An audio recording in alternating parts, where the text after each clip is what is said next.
યુટ્યુબના માધ્યમથી આપણે BECC 109 intermediate economics 2 ના યુનિટ 8 ના વ્યાખ્યાનમાં આપ સર્વેનું સ્વાગત છે. આજે આપણે demand for money post Keynesian view પર વાત કરવાના છીએ.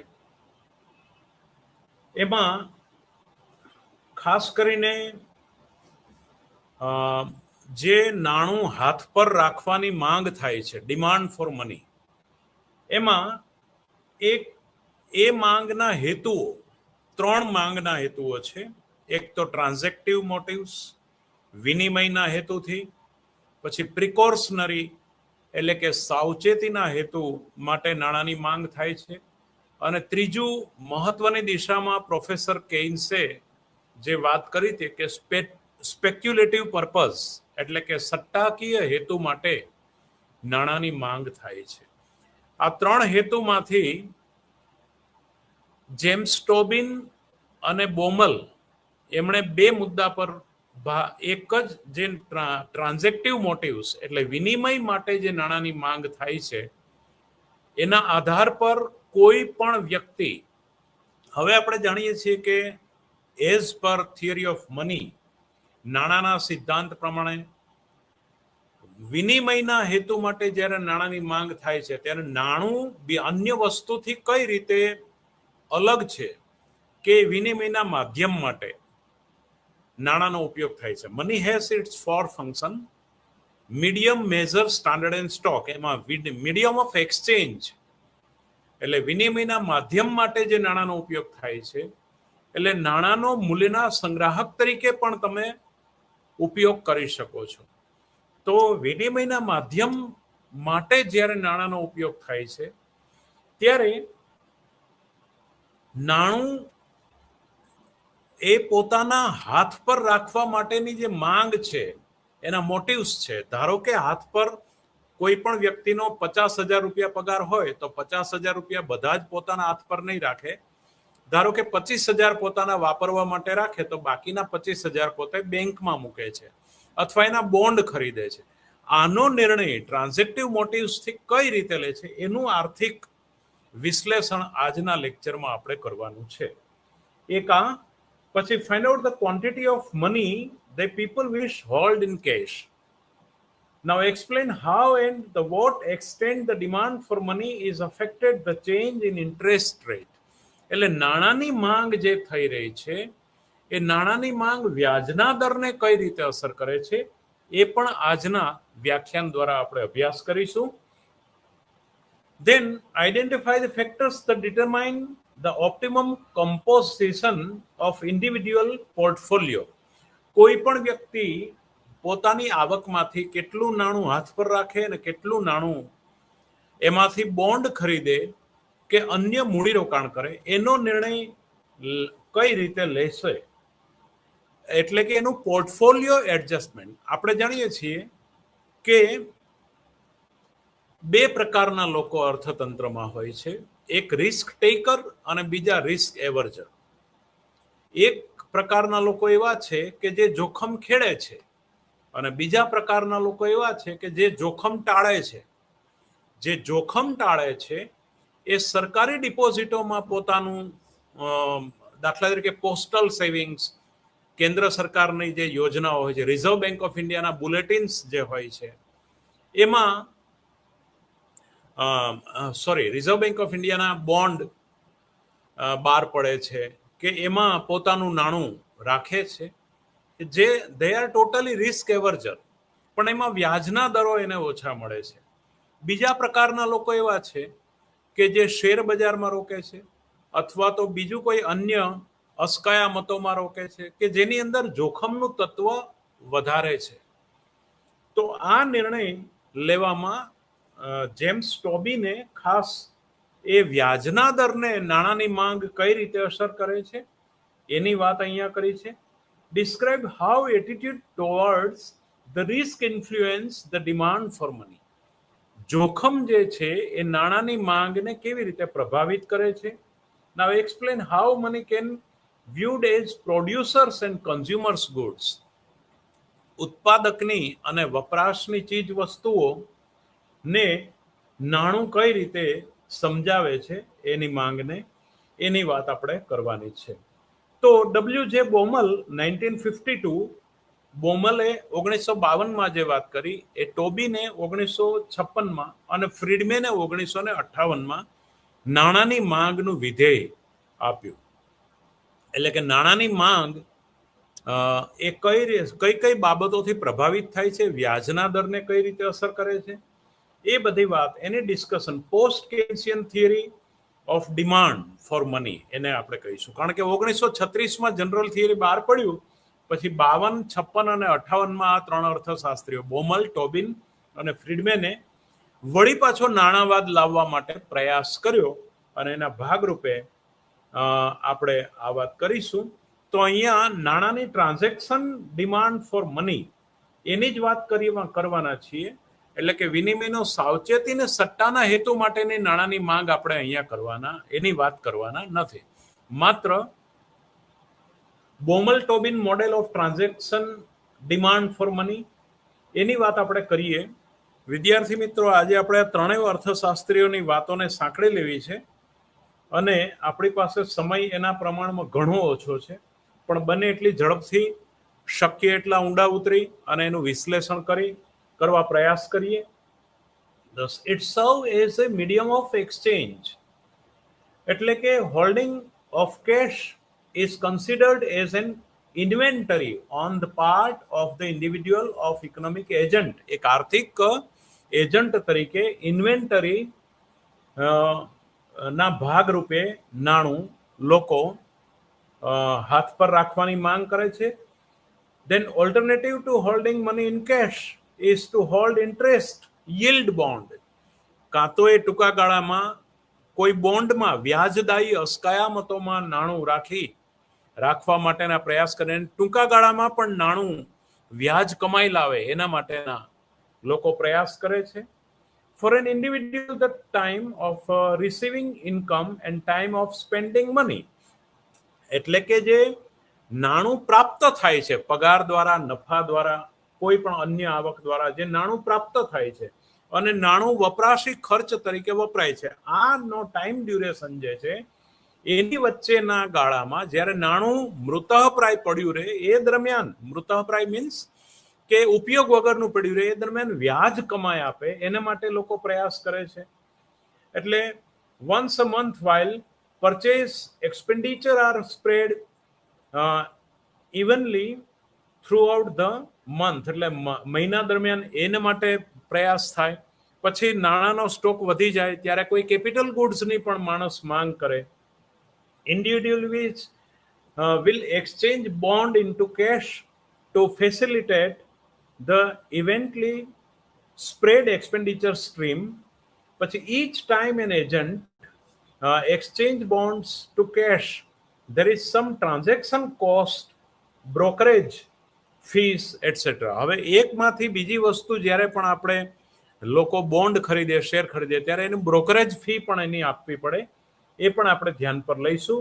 Individuals average cash money holding is determined by the number of transaction. એટલે કે 1, 2, 3 પહેલા મહિનાનો પગાર થયો એના અમુક બોન્ડ ખરીદ્યા, બીજા મહિનાનો પગાર થયો એના અમુક બોન્ડ ખરીદ્યા.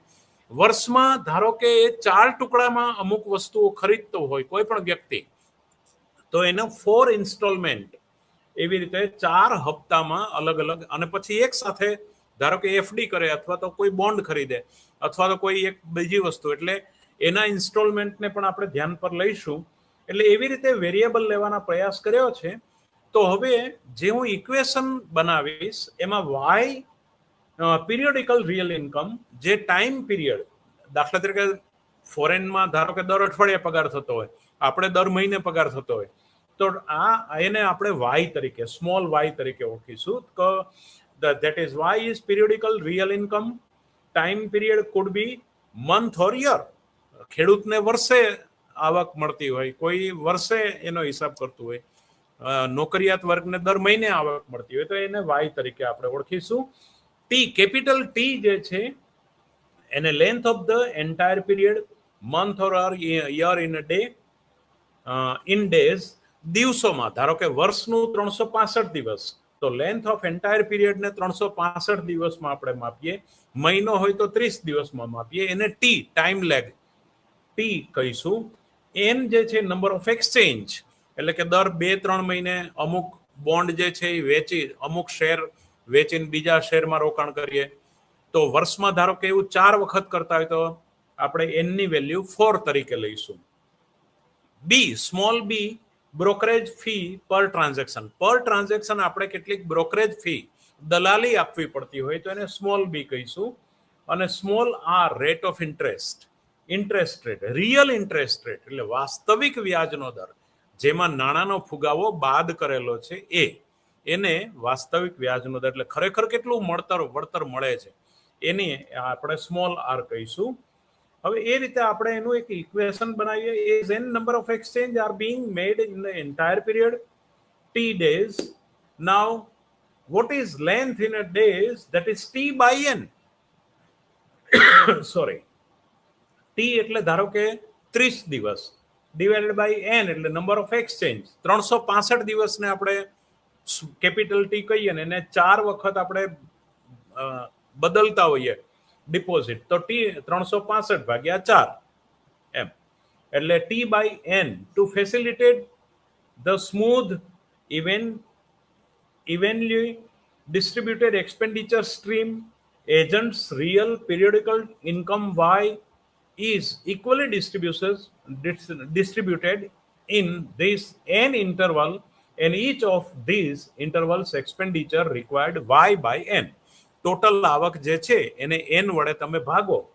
n એટલે જેટલા નંબરમાં તમે એનું ડિવિઝન કરો છો, મૂડીરોકાણને ચેન્જ કરો છો એની વાત. ફરીવાર y તમારી વાસ્તવિક આવક છે, પિરિયોડિકલ રિયલ ઇન્કમ વાસ્તવિક આવક છે.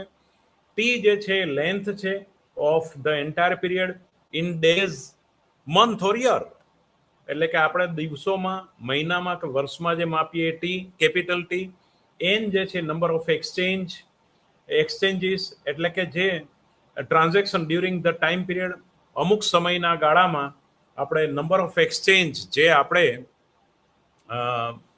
વિનિમય કરીએ છીએ એ નંબર ઓફ એક્સચેન્જ, ધારો કે 4 વખત કરતા હોય તો એનની વેલ્યુ 4 કહેવાય. બી એટલે બ્રોકરેજ ફી અને આર એટલે રિયલ ઇન્ટરેસ્ટ રેટ, વાસ્તવિક વ્યાજનો દર. એને આપણે આ રીતે મૂકીએ છીએ. તો capital T divided by N. Now Y is equally distributed in this n interval, and each of these intervals expenditure requirement is y by n.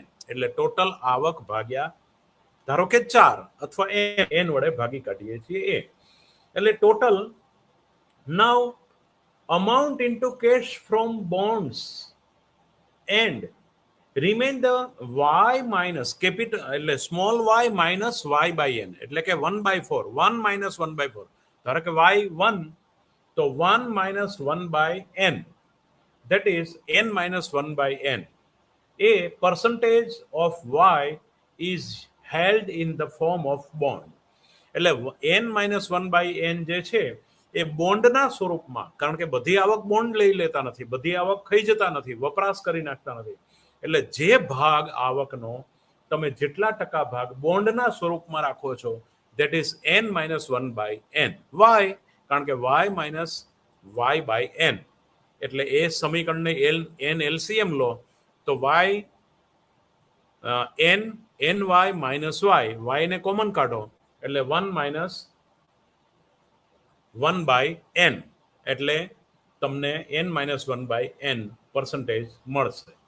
હવે એને આપણે અહીંયા દર્શાવેલું જ છે, તમે જોઈ શકશો. ધારો કે આમાં 4 ભાગ પાડવામાં આવે છે. જુઓ આકૃતિમાં 4 વખત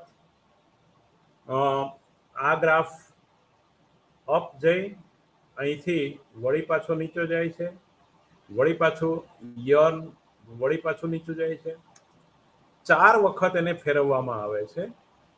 એટલે હવે એક્સ અક્ષ પર શું માપેલું છે, વાય અક્ષ પર શું માપેલું છે, અને આ ગ્રાફ શું બતાવે છે, આ સ્લોપિંગ કર્વ જે છે, ઢાળવાળી રેખા શું બતાવે છે એ હું તમને હવે કહી રહ્યો છું. અચ્છા, હું આ એનાલિસિસ આખું તમારું પેજ નંબર 137 109 પેજ નંબર 137 પર આ ડિસ્કશન આપેલું છે. તમારા ડાઉનલોડ કરો જ્યારે સિલેબસ, ત્યારે હું જે આકૃતિ સમજાવી રહ્યો છું એ તમે એમાં જોઈ શકશો. તો yx પર small mi, that is m by p, total money supply divided by price, એટલે કે રિયલ ઇન્કમ ને તમે mi, સ્મોલ આઈ ને yx પર લીધું છે.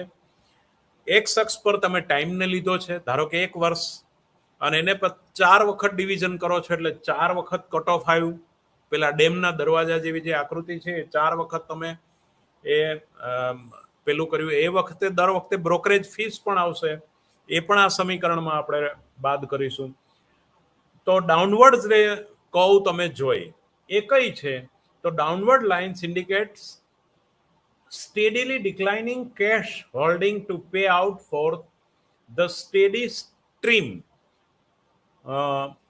of, એટલે એ પ્રવાહમાં જે ડિક્લાઇન થાય છે, રેગ્યુલર તમારી આવકોમાં જે ઘટાડો થાય છે એ તમે બતાવો. કારણ કે દર વખતે n-1/n ભાગ તમે બોન્ડમાં લઈ લો છો, બાકીનો ભાગ જ તમે પેલામાં, એ ઘટાડો થાય છે આવકમાં, એને તમે ડાઉનવર્ડ સ્લોપિંગ દ્વારા બતાવ્યું છે. અને એ 4 વખત તમે એ રીતે કરો છો. તો કેશ મેનેજમેન્ટ ઇન બોમલ-ટોબિન મોડેલ, આ આખું મોડેલ જે છે એ બોમલ-ટોબિનનું છે. તો સ્મોલ mi ની વેલ્યુ કેટલી આવશે, તો કે y/n પ્લસ 0/2. કારણ કે તમે y/n એટલે આવકનો n ભાગ તમે બોન્ડમાં ખરીદો છો, મૂકી દો છો, અને એના તમે 4 ભાગ કરો છો.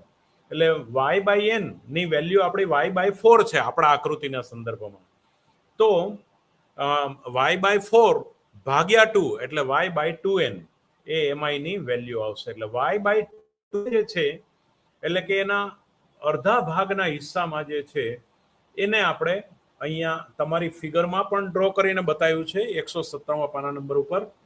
વચ્ચેની જે આડી લાઈન છે y/2n છે, આ જે રહી એ y/2n નો ભાગ છે. બરાબર છે. તો આ મોડેલમાં થોડું મેથેમેટિકલ એનાલિસિસ છે અને એની સાથે આપણે ઝડપ પણ રાખવાની છે, એટલે બધી વસ્તુ એક સાથે છે, પણ નહીં વાંધો આવે. હું જે શબ્દો દ્વારા જે તમને વાત કરું છું એ શબ્દો બરાબર પકડશો એટલે તમને આખો મેથેમેટિકલ એનાલિસિસનો પણ ખ્યાલ આવી જશે. નાઉ ઓપ્ટિમમ નંબર ઓફ ટ્રાન્ઝેક્શન. હવે મારે એ શોધવા પ્રયત્ન કરવો છે કે વર્ષમાં what is the optimum level of transaction. એટલે કે આ બોમલના મોડેલ દ્વારા મારે એ શોધવું છે કે ઓપ્ટિમમ નંબર ઓફ ટ્રાન્ઝેક્શન. ધારો કે મેં તો અહીંયા તમારી વિશ્લેષણની સરળતા માટે 4 વખત ટ્રાન્ઝેક્શન કર્યું, એવું નંબર ઓફ ટ્રાન્ઝેક્શન કેટલા હોઈ શકે, એને માટે મારે કયા કયા ફેક્ટર ધ્યાનમાં રાખવા જોઈએ અને એનું ઇક્વેશન કયું હોઈ શકે, that is I want to find and I want to prove. That is Baumol's equation. Okay. So what is my purpose? So number 1 is brokerage cost. ધારો કે y/n અમાઉન્ટ હું પેલા બોન્ડમાં મૂકું છું, તો સ્મોલ b ને મેં બ્રોકરેજ કોસ્ટ તરીકે લીધું છે. વિદ્યાર્થી મિત્રો, સમયની ગતિ સતત ઝડપી અને ચાલે છે, એ તમે જોઈ શકો. 12 અને 38 આ જગતમાં બધું ડાયનેમિક છે, નથિંગ ઇઝ સ્ટેડી. એટલે 12 અને 38 પર આપણે પહોંચ્યા છીએ સમયમાં. સમયની મર્યાદામાં હું બને એટલું ઝડપથી ને બહુ સારી રીતે સમજાવવા પ્રયાસ કરું છું. બ્રોકરેજ કોસ્ટ છે તો small B.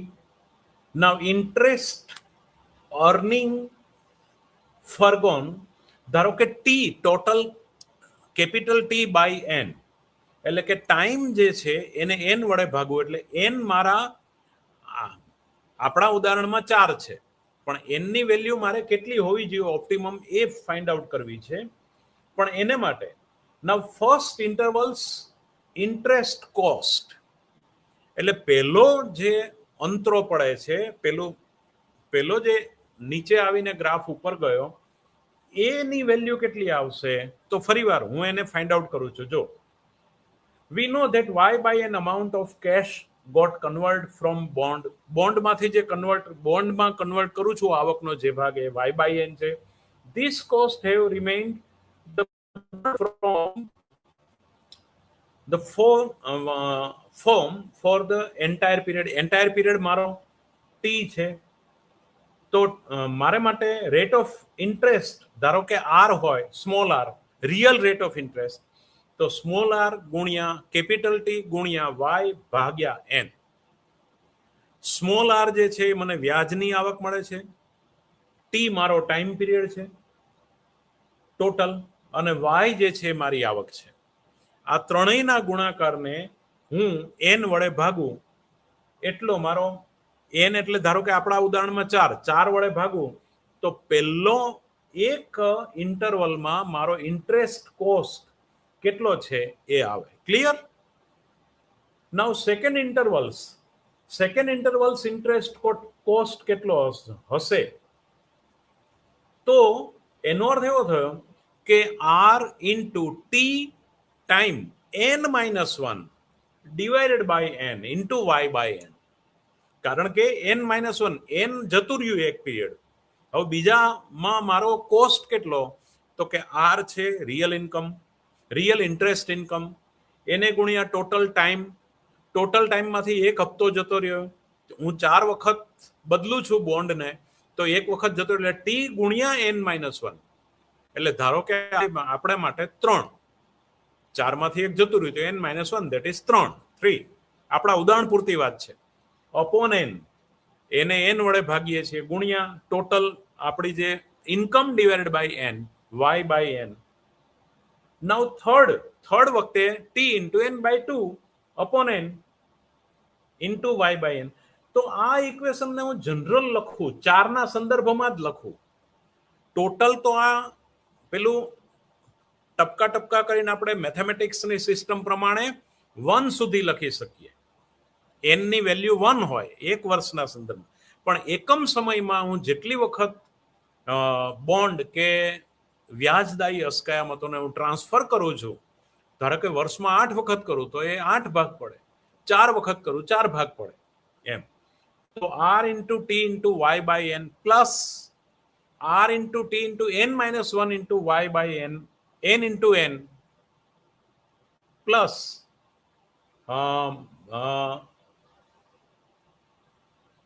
r into t into n-2 into y by n into n plus up to n સુધી આ વાત લંબાય.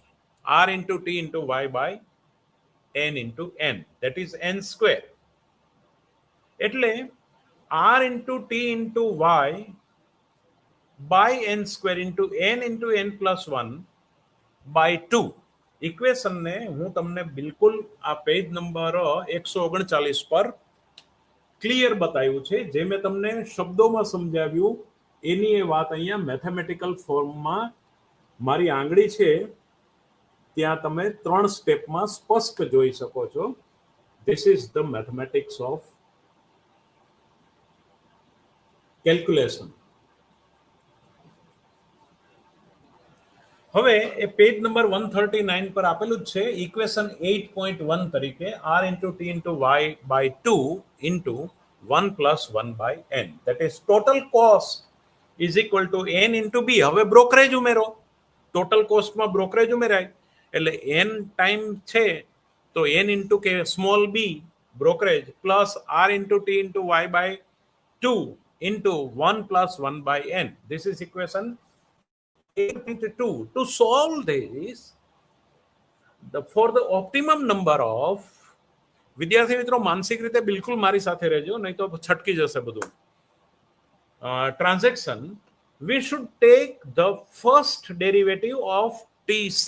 હવે ડેરિવેટિવ શું બતાવે છે કે એકમ ફેરફાર દરમિયાન ટોટલ કોસ્ટ ચેન્જ કેટલો થાય છે. Partial derivative of TC, total cost with respect to ના સાપેક્ષમાં n, એટલે curly TC divided by curly n, that is partial, ઊંધો છગડો અંગ્રેજીનો, એને ગ્રીક મૂળાક્ષરમાં curly અથવા તો પાર્શિયલ ડેરિવેટિવ કહેવાય.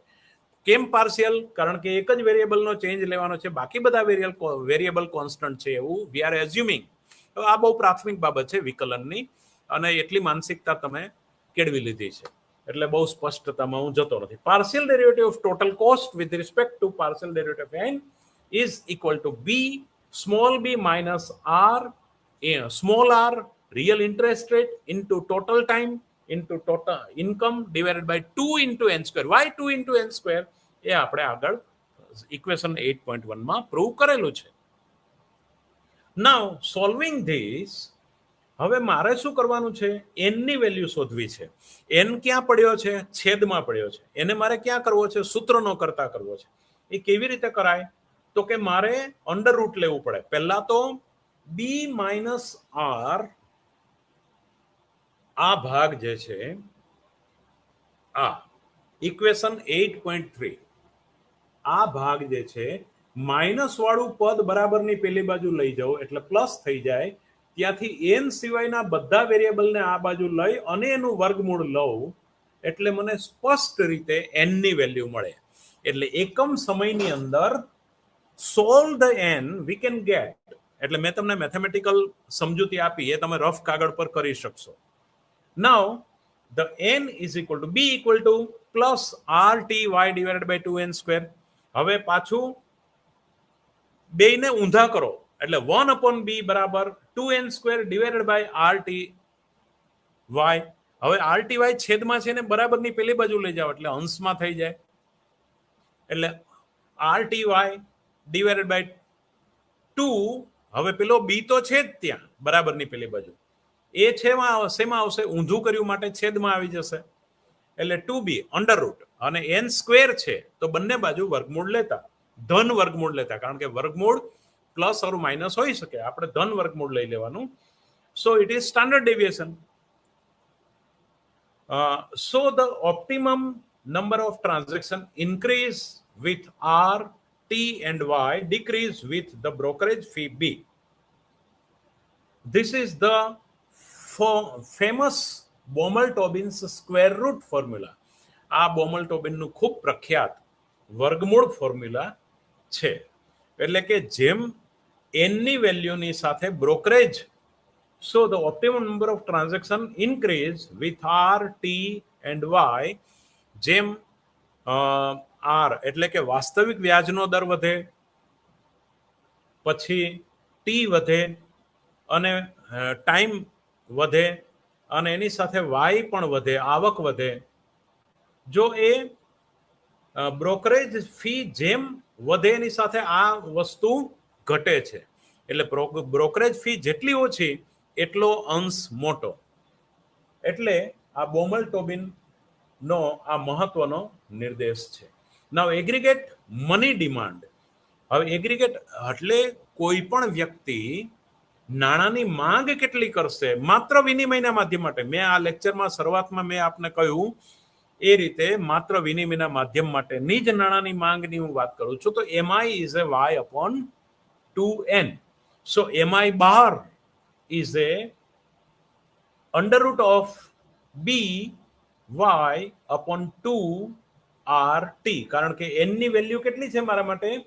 RTY upon 2b પણ અંડર રૂટ, એટલે MI જે છે y upon 2n જેટલું હશે. બરાબર. ડિમાન્ડ ફોર મની કેટલું હશે? ઇક્વેશન નંબર 8.5 જોતા પહેલા આપણે આ વિચાર કરીએ કે MI is A y by 2n. MI is a y by 2m, MI બાર. હવે n ની જગ્યાએ આપણે આખો આ વર્ગમૂળ વાળો લોચો લખી દો એટલે તમને આખું ઇક્વેશન 8.5 મળી જાય. MI bar is a under root of by upon 2r into t. એટલે બ્રોકરેજ ફી નું વર્ગમૂળ અને આવક, બ્રોકરેજ ફી ગુણ્યા આવક એનું વર્ગમૂળ છે એના સમપ્રમાણમાં MI bar demand for money. એટલે જેમ એ વધશે એમ ડિમાન્ડ ફોર મની વધશે. અને R અને T એટલે કે રિયલ રેટ ઓફ ઇન્ટરેસ્ટ, જેમ વ્યાજનો દર અને ટાઈમ લેગ ઘટશે એમ નાણાંની માંગ ઘટશે. ધારો કે વર્ષમાં 4 ની જગ્યાએ 8 વાર હું ટ્રાન્સફર કરું છું પૈસા, તો એટલું નાણું હાથ પર ઓછું રાખીશ વિનિમય માટે, કારણ કે હજી મારા થોડાક દિવસમાં પાછા પૈસા આવવાના જ છે ને, થોડાક દિવસમાં આવવાના જ છે ને. જેમ ટાઈમ લેગ વધે એમ નાણાંની માંગ વધે. બીજું, વ્યાજનો દર જેમ વધે એમ વ્યાજ કમાવાના હેતુથી લોકો બોન્ડમાં નાણાં રોકશે અને એટલું નાણાંની માંગ ઓછી કરશે. ફરીવાર હું કહું કે વ્યાજનો દર વધવાની સાથે, વાસ્તવિક વ્યાજનો દર વધવાની સાથે નાણાંની માંગ ઘટશે. There is a reverse relationship between real rate of interest and demand for money. That is, I can say, by the Baumol's model. બોમલના મોડેલના આધારે હું અંદાજ કરી શકું કે વ્યાજનો દર વધવાની સાથે નાણાંની માંગ ઘટશે. This is very important indicator for personal individual economic person, આર્થિક માણસ માટે પણ અગત્યનું તારણ છે. અને આ જ વાત મિનિસ્ટ્રી ઓફ ફાઇનાન્સ માટે પણ ઇમ્પોર્ટન્ટ છે. વ્યાજના દરના ફેરફારો નાણાંની માંગને કેવી રીતે અસર કરે છે? There is very important policy for policy makers in monetary economics, નાણાકીય અર્થશાસ્ત્ર. Now, if I am going for the real, વાસ્તવિક જે નાણાંના પુરવઠા એમ, તો એને પી વડે ભાગી કાઢવું પડે. M by P. This explanation enable us to derive the aggregate money demand function just by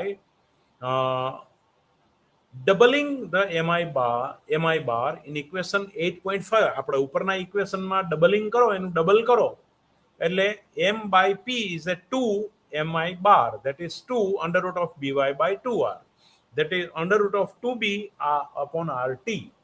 તો M by P real monetary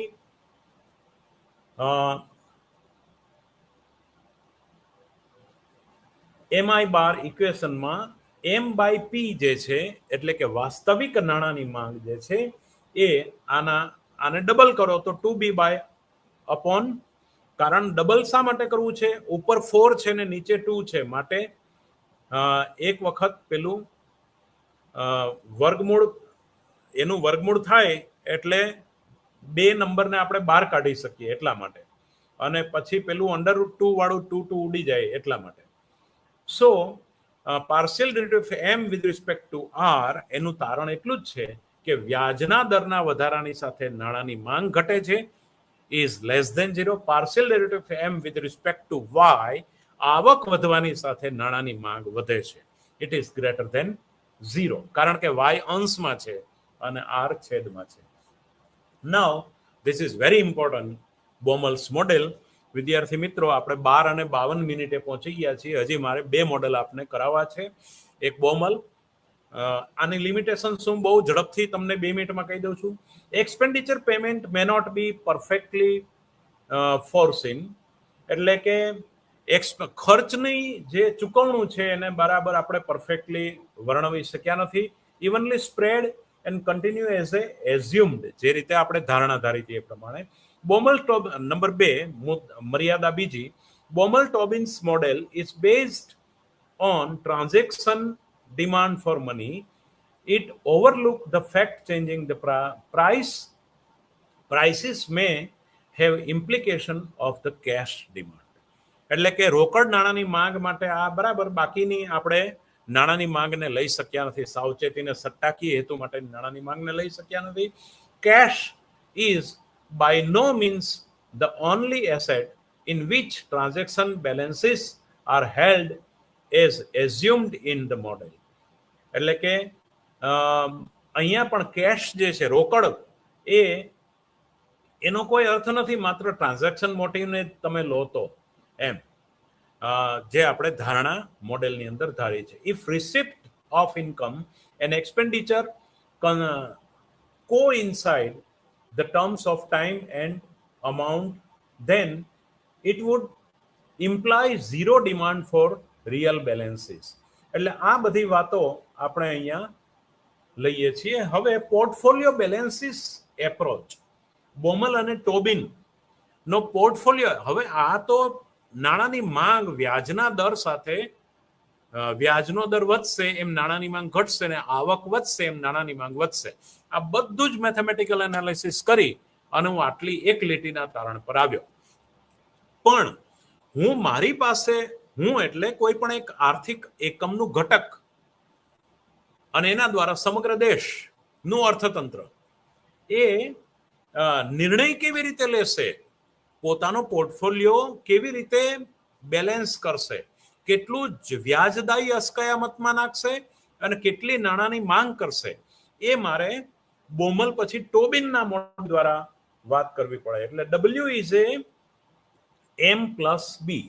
vote is W? W is a wealth, total wealth. તમે 1 મહિને પૈસા કમાવો, 2 મહિને પૈસા કમાવો, 1 વર્ષે પૈસા કમાવો, 10 વર્ષે પૈસા કમાવો, ધીમે ધીમે તમારી વ્યાજદાયી અસ્કયામતો સંપત્તિનું સ્વરૂપ ધારણ કરે. તમારી પાસે મકાન થાય, દુકાન થાય, જમીન થાય, તો આ વેલ્થ કહેવાય. તો wealth and form of bond. બોન્ડમાં પણ તમે અમુક પૈસા રાખો છો અને મની, અને એના આધારે તમે નાણાંની માંગ. એટલે M plus bond, money plus bond is equal to wealth. તમારી બોન્ડ જે છે એને એનો અને નાણાંનો સરવાળો કરો, એ બંનેનો સરવાળો તમને વેલ્થનું મૂલ્ય આપે, તમારી સંપત્તિનું મૂલ્ય આપે. Now nominal value of money remains the same. It yield no return, but it is convenient due to the security and liquidity.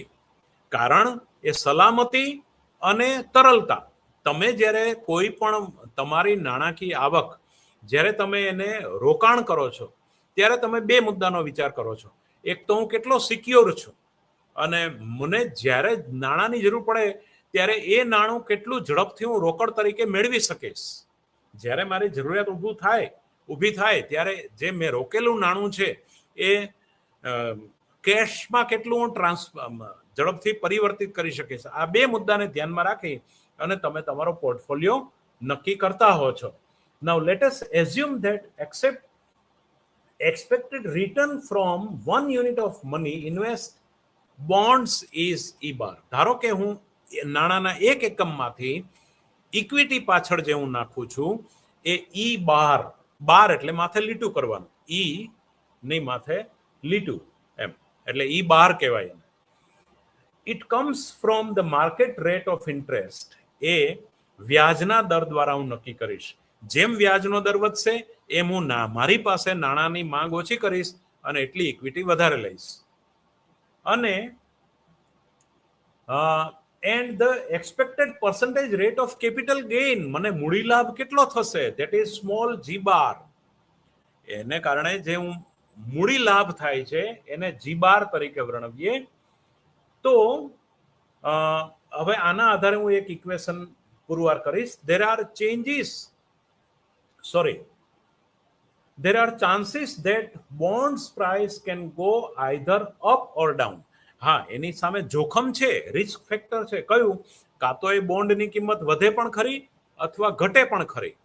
તો આ જે જોખમ આધારિત, એટલે હું હવે જે ગ્રાફ તમને બતાવવા જઈ રહ્યો છું એ જોખમ આધારિત તટસ્થ રેખાઓ. કારણ કે હવે જ્યારે હું જે ગ્રાફ હવે જે બતાવવા જઈ રહ્યો છું એમાં હું એવું સાબિત કરવા માંગુ છું કે જેમ જોખમનું હું એટલે કે આ બોમલ અને ટોબિનના મોડેલ દ્વારા બોમલ અને ટોબિન એવું સાબિત કરવા માંગે છે કે જેમ જોખમનું તત્વ વધે છે, જેમ રિસ્ક ફેક્ટર વધે છે, એમ માણસ તો તટસ્થ રહે છે. ધારો કે કોઈ પણ આપણી પાસે નાણાંનું 1 એકમ છે, એ 1 લાખ રૂપિયા સંપૂર્ણ રીતે પોસ્ટ ઓફિસમાં રાખ્યા, તો મારી તટસ્થ રેખા, મને રેટ ઓફ રિટર્ન ઓછામાં ઓછું મળે છે. એટલે કે હું સંપૂર્ણ સુરક્ષિત છું, સરકારમાં છે મારા પૈસા, પણ મને એનું રેટ ઓફ રિટર્ન ઓછામાં ઓછું છે.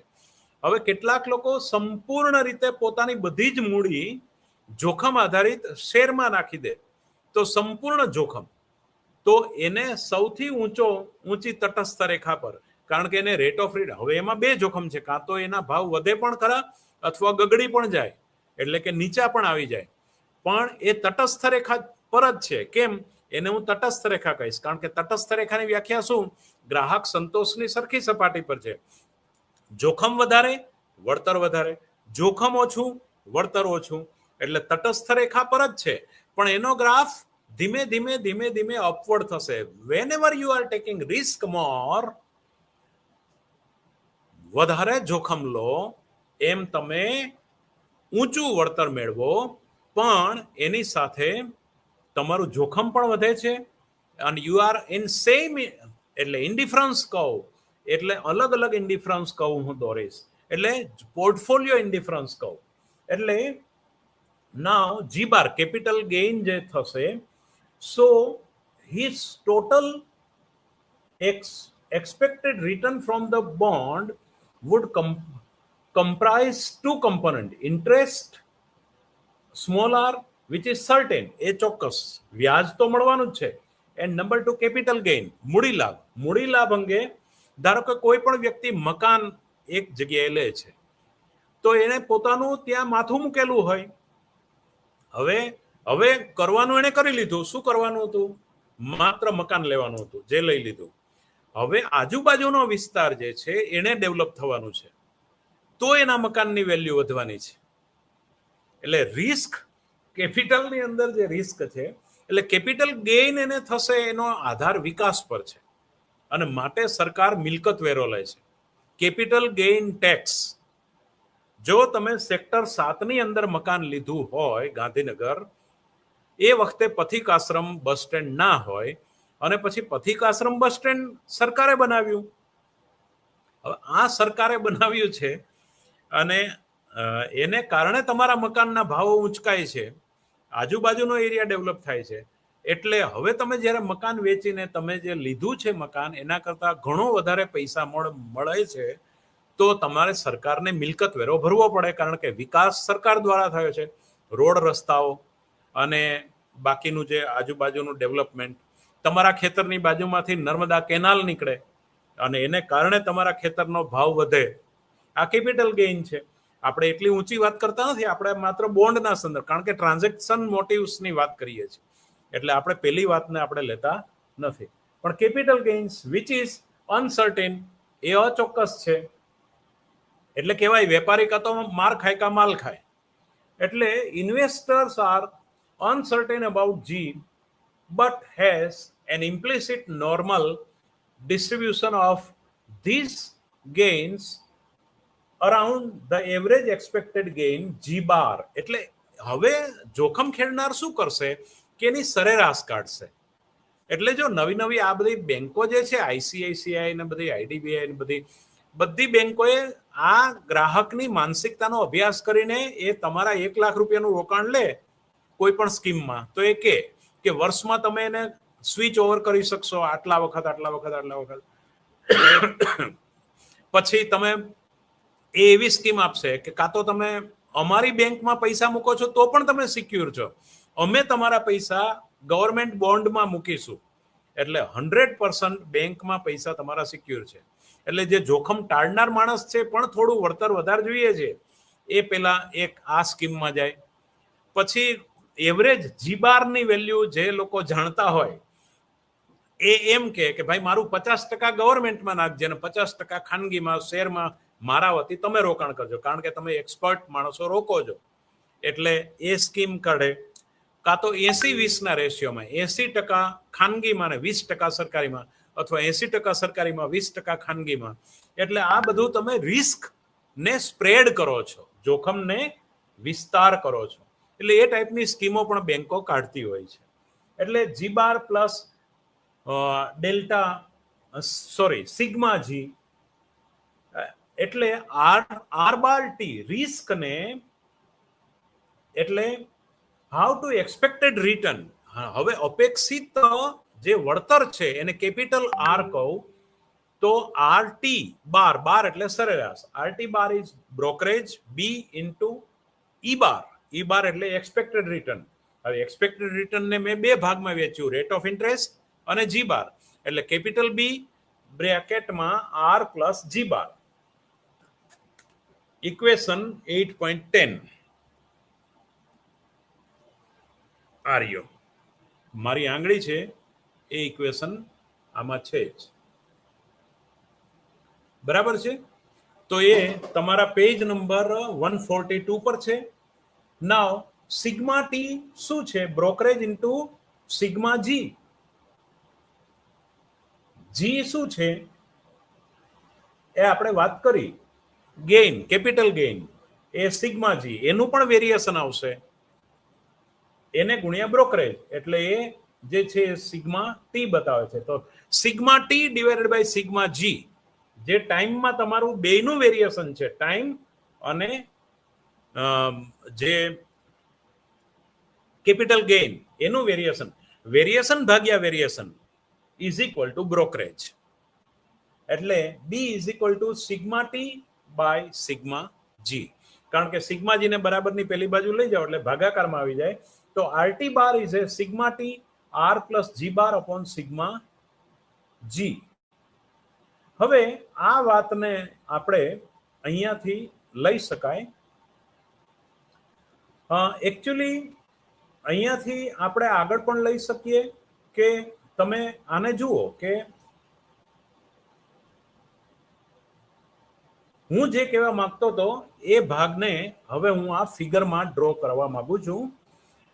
તો પહેલા તમને હું ફિગર બતાવી દઉં, એની રેખાઓ પછી હું સમજાવું છું. પહેલા તમે ફિગર બરાબર માર્ક કરી લો. જુઓ, એક શખ્સ ઉપર હું ડબલ્યુ ક્યુ માપું છું. આમાં 3 આરટી બાર ને હું વાય અક્ષ પર લઉં છું. કેપિટલ આરટી બાર. હવે તમે જુઓ કે સૌથી ઉપરની રેખા જે છે એ OC3 છે. રેટ ઓફ ઇન્ટરેસ્ટ આમાં સૌથી વધારે છે. વાસ્તવિક વ્યાજનો દર R3, R2, R1. આ જોખમ ઘટતું જાય ઘટતું જાય ઘટતું જાય. જેમ ઉપરની બાજુ આવો એમ જોખમ વધતું જાય વધતું જાય વધતું જાય. ઉપરના બાજુ આવો એમ શેર બજારમાં નાખો છો પૈસા, નીચેની બાજુ જાવ એમ ગવર્મેન્ટ બોન્ડમાં પૈસા નાખો છો. એની આ ફિગર છે. અને નીચેની બાજુ જે જઈએ છીએ એ રીતે સ્લોપ 1/σg ને બિલકુલ નીચે આપણે લઈએ છીએ. બિલકુલ નીચે આપણે 1/σg ને લઈએ છીએ. બરાબર. થોડું તમે મારી સાથે રહેજો માનસિક રીતે, એટલે આ બહુ સહેલી રીતે શીખી શકશો. ફિગર 8.2 તરીકે પાના નંબર 143 પર આપ્યું છે. We depict the relationship between risk and investment in bonds, showing in OQ. OQ દ્વારા આ બતાવવામાં આવ્યું છે. OQ એટલે એકદમ નીચેની રેખા. From equation 8.12 જે મેં તમને બતાવ્યું, the length of the vertical axis lower panel is given the fixed liquidity wealth of the individual W. કોઈ પણ વ્યક્તિની વ્યક્તિગત જે સંપત્તિ છે W, વેલ્થ છે, એને આપણે વાય અક્ષ પર લઈએ. હવે એ સ્પ્રેડ કરે છે જોખમના સંદર્ભમાં. તો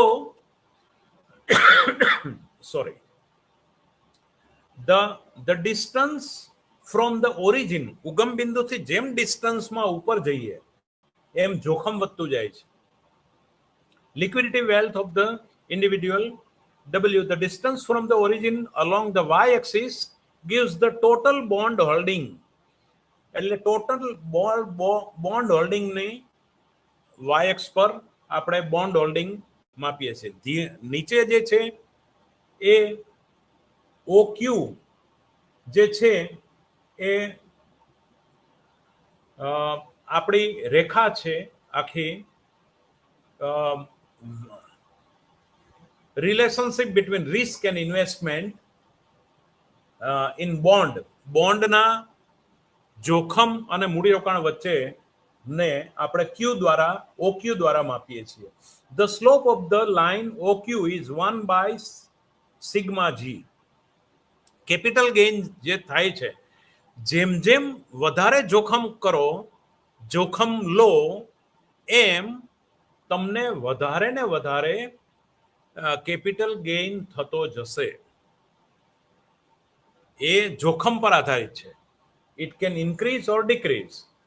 Is in equation 8.12. હવે આ આપણે જોયું છે. Now risk preference of the investor and optimum portfolio allocation. એટલે ગ્રાહક તો આમાં તટસ્થ જ છે, એની તટસ્થ રેખાઓ દોરી છે. હવે હું તમને આ ફાઇનલ આકૃતિ, બોમલ અને ટોબિનની રિસ્ક વચ્ચેની એ આ આકૃતિ અલગ અલગ તટસ્થ રેખાઓ છે. તટસ્થ રેખાઓના જે આ અલગ અલગ તક રેખાઓ એના ચાન્સીસ છે જોખમના, એને અને તટસ્થ રેખાઓને જ્યાં સ્પર્શક થાય ત્યાં એક ત્રુટક રેખા દ્વારા હું આખી લાઈનને જોડું છું, જેને આપણે માઇક્રો ઇકોનોમિક્સમાં પ્રાઇસ કન્ઝમ્પશન કર્વ, કિંમત ઉપભોગ રેખા કહેતા હતા. એવી આ બોન્ડની જોખમની રેખા છે કે જ્યાં ગ્રાહક પોતાના જોખમ, એની સરેરાશ અને પેલાની વચ્ચે તટસ્થ છે. એટલે કે જ્યાં ઇક્વિલિબ્રિયમ પોઝિશનમાં છે, જ્યાં સમતુલામાં છે, એ આ ત્રુટક રેખા દ્વારા દર્શાવે છે. એટલે ગ્રાહક એનો વિસ્તરણ પથ આ હશે કે માણસ આ રસ્તે પોતે જોખમને આગળ ચાલતો થશે, જોખમ લે આગળ ચાલે, જોખમ લે આગળ ચાલે, એ આ ત્રુટક રેખા દ્વારા બતાવે. અને એનો કેપિટલ ગેઇન જે છે એ અહીંયા તમને ઇક્વિલિબ્રિયમમાં જોવા મળે છે. એટલે આ જે છે ઉપરની અને નીચેની બંને ચરણની રેખાઓ જે છે, આ અક્ષ પણ છે, એની સામે આ અક્ષ પણ છે, એક્સ અક્ષ નીચે આ રીતે દર્શાવવામાં આવી છે. The figure is some type of typical, but you can understand.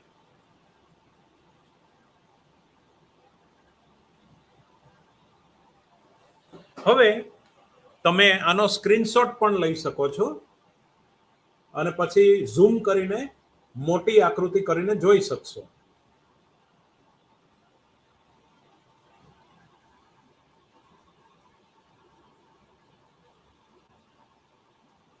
Ready? હવે what is this figure 8.3? It is as interest rate goes up, diversify the changing his optimum portfolio towards more bond and less money. જોખમમાં વધારે bond અને ઓછા રોકડા પોતાની પાસે રાખે એ ટાઈપનું એનું વર્તન હશે. Now interest rate sensitivity of aggregate money demand, વ્યાજના દરને અને સમગ્ર એગ્રીગેટ મની ડિમાન્ડ, નાણાંની માંગને જે સંબંધ છે એ કુલ 100 રૂપિયાનું હું વિશ્લેષણ કરું છું. આ ટેબલ તમે જોઈ લો. અહીંયા R0, R1, R2, R3. પહેલા R0 વ્યાજ મળે છે ત્યારે 50%, 50%, 50% નાણું હાથ પર, 50% બોન્ડમાં.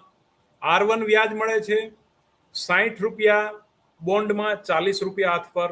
R2 વ્યાજ મળે છે 30 રૂપિયા હાથ પર, 70 રૂપિયા બોન્ડમાં રાખે, કારણ કે વધારે વ્યાજ મળે છે માટે. R3 કે R4 વ્યાજ મળે છે જે પણ હોય તે, એ પછી આનાથી પણ 10 રૂપિયા ઓછા, 20 અને 80, એટલે 20 રૂપિયા હાથ પર રાખી, સોરી 67, 33. ટૂંકમાં જેમ જેમ વ્યાજનો દર વધતો જાય છે એમ હાથ પર રખાતું નાણું ઘટતું જાય છે અને બોન્ડમાં રખાતું નાણું વધતું જાય છે. એ તમે અહીંયા ટેબલ પરથી જોઈ શકશો. અહીંયા 50, 60, 65 અને 67 એમ આંકડા આપ્યા છે.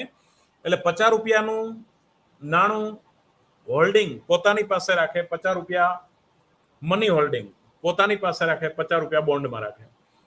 વ્યાજ વધ્યું, 60 રૂપિયા નાણું બોન્ડમાં નાખ્યું, 40 રૂપિયા હાથ પર રાખ્યું. હજી વ્યાજ વધ્યું, R2 65 રૂપિયા નાણું બોન્ડમાં નાખ્યું, 35 રૂપિયા હાથ પર રાખ્યું. હજી R3 વ્યાજ વધે તો પણ કસ કાઢી લે 67 રૂપિયા, કારણ કે અમુક જરૂરિયાત હોય તો હોય જ. પછી તો હું પેલા તો હરણફાળ 50 રૂપિયા બચાવ્યા, પછી 10 રૂપિયા વધારે બચાવ્યા. હવે જરૂરિયાતો કટ થાય એમ નથી. ગાડીમાં પેટ્રોલ નખાવવું જ પડશે, ખાવા તો જોશે, કપડા તો જોશે, પણ વધારાના પરચુરણ બચાવીને 2 રૂપિયા બચાવ્યા, 5. હવે બીજું જોશે એટલે બીજા 3 રૂપિયા બચાવ્યા, 67. એમ બને એટલી કસ મારીને વધારે માણસ બોન્ડમાં નાખી અને ઓછાને ઓછા નાણાં હાથ પર રાખશે. તો 50/P0, 40/P0, 35/P0, 33/P0, એ રીતે વ્યાજના દરના વધારાની સાથે વ્યાજના દરનો વધારો થાય એમ એમ રોકડ નાણું ઓછું હાથ પર રાખી બોન્ડનો વ્યાજદાયી અસ્કયામતોમાં નાણું વધારે માણસ રાખે છે. You can take screenshot also. Screenshot લઈને તમે સમજી શકશો. ઝૂમ કરીને આકૃતિ તમે મોટી કરી શકશો. બરાબર. નાઉ ધ ડિમાન્ડ ફોર મની. વિદ્યાર્થી મિત્રો 1:15 થઈ ગઈ છે. હવે મારે ફ્રીડમેન માટે માત્ર 5 મિનિટ રહી. તો ફ્રીડમેન જે છે એ according to Friedman demand for money depends on the following variable. કયું? ટોટલ વેલ્થ કેટલી છે? વાયપી. એને ટોટલ વેલ્થ શેના આધારે કે વાયપી પરમાનન્ટ ઇન્કમ કાયમી આવકનો ખ્યાલ આપ્યો. The proportion of human to non human wealth. એટલે કે ધારો કે બાળકોને ભણાવીએ છીએ એ માનવ મૂડીમાં રોકાણ કર્યું કહેવાય, અને મકાન લઈએ છીએ એ નોન હ્યુમન કેપિટલ વેલ્થમાં રોકાણ કર્યું કહેવાય. એટલે એના પણ અમુક ભાગ પાડે છે. પપ્પા કમાતા હોય તો અમુક પૈસા છોકરાઓને ભણાવવામાં નાખે ને અમુક પૈસા પોતે બોન્ડ ખરીદે એમ. એટલે એને એ પ્રકારની પણ વાતને એમપીસી દ્વારા રજૂ કરી છે. હું થોડું ઝડપથી લઉં છું. The expected rate of return on money and other financial asset, એને RE માઇનસ RM, એટલે કે બોન્ડ્સ RB માઇનસ RM અને RE માઇનસ RM એ દ્વારા, એટલે MD total demand for money divided by P, એટલે કે real demand for money price વડે ભાગી કાઢ્યું છે. માટે એનું આખું ફંક્શન જે છે એ ફ્રીડમેને આપ્યું છે. That is function phi MD by P is a phi.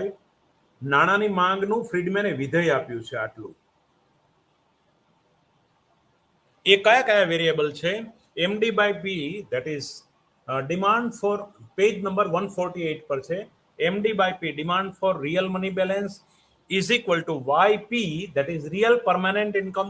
માણસની ભૂતકાળની કેટલીક વર્તમાન આવક અને ભવિષ્યમાં કમાનારી આવક, એને ભાગ્યા 2 કરો, અથવા ભૂતકાળની, વર્તમાન અને ભવિષ્યની divided by 3 that is permanent income. W that is ratio of human wealth to non-human wealth. RM that is expected nominal return from money. RB that is expected nominal return from bond. Bond માંથી return મળે એને RB rate of bond. RM that is rate of money nominal return from money. RE that is equity share. શેરમાં વધારે જોખમ છે bond કરતા, એટલે જોખમના પ્રમાણમાં જેમ વધારો થાય એમ બધી આ પાઈ E that is expected rate of inflation. આને માટે કેટલીક રાહ જોવી પડે ને. પૈસા વધારે વ્યાજ લેવું હોય તો કેટલીક રાહ જોવી પડે. ધારો કે 10% વ્યાજ મળે અને ફુગાવાનો દર 8% હોય તો 8% તો ધોવાઈ ગયા પૈસા, એટલે મળ્યા 2% એમ. ધેટ ઇઝ પાઈ E, એટલે એક્સપેક્ટેડ રેટ ઓફ ઇન્ફ્લેશન. ફુગાવાનો દર પણ કેટલો છે એને પણ ધ્યાનમાં લેવું પડે. અને એ દ્વારા એ બધાને ભેગા કરી અને જે ફ્રીડમેને ફંક્શન આપ્યું એ 8.15 real demand for money. Screenshot લઈને તમે બધા વેરિયેબલ જોઈ શકશો.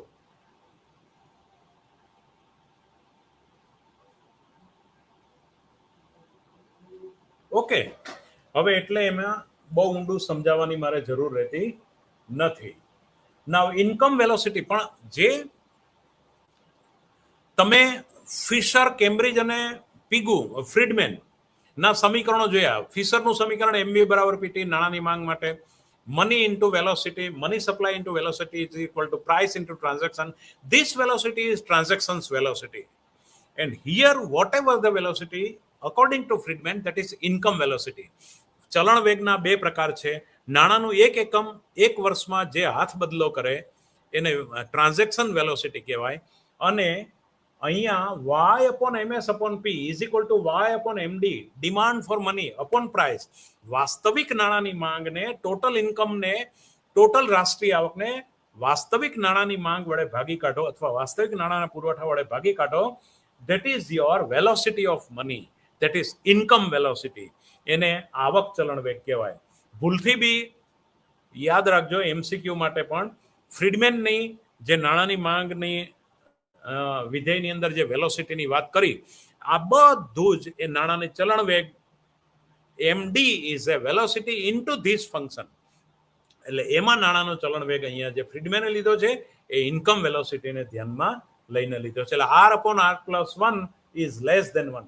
So YP that is permanent income is equal to sigma of j equal to 0 to infinite yj plus t plus j upon 1 plus r raised to power j. That is mathematical analysis. Now implications of Friedman theory of demand for money, એની માત્ર બહુ થોડી વાત છે કે M3 જે છે એ broad મનીની વ્યાખ્યા આપે છે. તો we are along with type of money supply, M1 and M2. M3 is bearing broad money, that is એ નાણાંની વ્યાખ્યા ટાઈમ ડિપોઝિટને પણ નાણાંમાં ઇન્ક્લુડ કરવી જોઈએ એવું ફ્રીડમેનની ભલામણ છે. એટલે નાણાવાદના આધુનિક સમયના મહાન પ્રણેતા ફ્રીડમેન હતા. તો આ પછી પોલિસી વિશે એક વાત છે. Apart from it, it is not a part of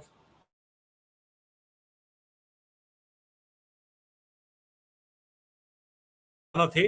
વિદ્યાર્થી મિત્રો, મને સંતોષકારક રીતે આજે બોમલ, ટોબિન અને ફ્રીડમેનના ફંક્શન્સ મેં આપને લોકો વિવિધ અસ્કયામતો અને પોતાનું નાણાંને કેવી રીતે પોતે પસંદ કરશે એની વચ્ચેના રિસ્ક ફેક્ટરને મેં પૂરો ન્યાય આપવા પ્રયત્ન કર્યો છે. કંઈ પણ ભૂલચૂક રહી ગઈ હોય તો ક્ષમા કરશો. નમસ્કાર.